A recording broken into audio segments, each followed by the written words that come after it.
B J P high command, ರಾಜ್ಯದ B J P ಪಕ್ಷ. ಎರಡನೇದು, ಮನ್ರೇಗಾ ವಿಚಾರದಲ್ಲಿ ಆಗ್ತಾ ಇರ್ತಕ್ಕಂಥ ಅನ್ಯಾಯವನ್ನು ಚರ್ಚೆ ಮಾಡಿ ಒಂದು ರೆಸಲ್ಯೂಷನ್ ಮಾಡ್ತಕ್ಕಂಥ ಈ ವಿಶೇಷ ಸದನಕ್ಕೆ ಅವರು ಬಂದಂಗೂ ಆಗಬೇಕು, ಇದ್ರ ಬಗ್ಗೆ ಚರ್ಚೆಗೆ ಭಾಗವಹಿಸ್ದಂಗೆ ಅವರ ಯಶಸ್ವಿನೂ ಆಗಬೇಕು, ಆ ಪ್ರಯತ್ನದಲ್ಲಿದ್ದಾರೆ. ಸೊ ಈಗ ನಿನ್ನೆ ಸಾಕಷ್ಟು ತಿಮ್ಮಾಪುರ ಬಗ್ಗೆ ಚರ್ಚೆ ಆಗಿದೆ, ಎಕ್ಸೈಸ್ ಡಿಪಾರ್ಟ್ಮೆಂಟ್ ಬಗ್ಗೆ ಉತ್ತರ ಆಗಿದೆ.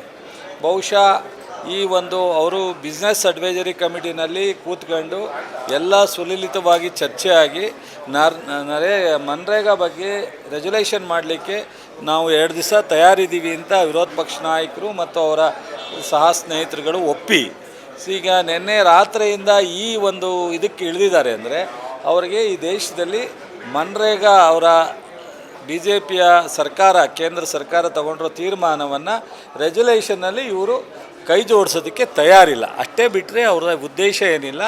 ಇವತ್ತು ದೇಶದಲ್ಲಿ 100% ವೇಜಸ್ ಕೊಡ್ತಿದ್ದಂಥ ಒಂದು ಮನ್ರೇಗಾ ಕಾಯ್ದೆಯನ್ನು ಬದಲಾವಣೆ ಮಾಡಿ ಅನೇಕ ಅದರಲ್ಲಿ ಲೋಪದೋಷಗಳಿದೆ. 60 ಪಾರ್ಟಿ ಸ್ಕೀಮ್ ತಂದಿರತಕ್ಕಂಥ ಈ ಒಂದು ವಿರೋಧ ನೀತಿಯನ್ನು ಬಹುಶಃ ಒಂದು ರಾಜ್ಯದ ಮೊನ್ನೆ ಬಜೆಟ್ನಲ್ಲಿ ನೋಡಿದ್ದೀರಾ, ಕೃಷಿ ಇಲಾಖೆಗಾಗಲಿ ಇನ್ನಿತರೆ ಯಾವುದೇ ರಾಜ್ಯದ ಪರವಾಗಿ ಇಲ್ಲ. ನಾಚಿಕೆ ಆಗಬೇಕು. JDS ಬಿ ಜೆ ಪಿ ಒಟ್ಟಿಗೆ ಮಂತ್ರಿಗಳಿದ್ದಾರೆ, MP ಗಳಿದ್ದಾರೆ. ತಮಿಳ್ನಾಡಿಗೆ ಕೊಡ್ತಕ್ಕಂಥ ಸಪೋರ್ಟು ಸಹ ಕರ್ನಾಟಕಕ್ಕೆ ಕೊಡ್ತಾ ಇಲ್ಲ ಅಂತಂದರೆ, ಇಷ್ಟು ಜನ ವೋಟ್ ಹಾಕಿ ಕೇಂದ್ರ ಸರ್ಕಾರದ ಪರವಾಗಿ ಲೋಕಸಭಾ ಸದಸ್ಯರು ಕಳಿಸಿ ಲೋಕಸಭಾ ಸದಸ್ಯರಾಗಿ ಮಂತ್ರಿ ಆಗಿರ್ತಕ್ಕಂಥವ್ರಿಗೆ ಗೌರವ ಇದ್ದರೆ, ಕರ್ನಾಟಕದ ಜನತೆ ಬಗ್ಗೆ ಏನಾದ್ರು ಇವರಿಗೆ ಸ್ವಲ್ಪನಾದ್ರು ಕಿಂಚಿತ್ತು ಈ ಜನದ ಕಮಿಟ್ಮೆಂಟ್ ಇದ್ದರೆ, ಇದನ್ನು ನೇರವಾಗಿ ವಿರೋಧ ಮಾಡಬೇಕು. ವಿರೋಧ ಮಾಡ್ತಾಯಿಲ್ಲ, ಅಷ್ಟೇ ಇವ್ರ ದುರದೃಷ್ಟ ಅಷ್ಟೇ. Thank you.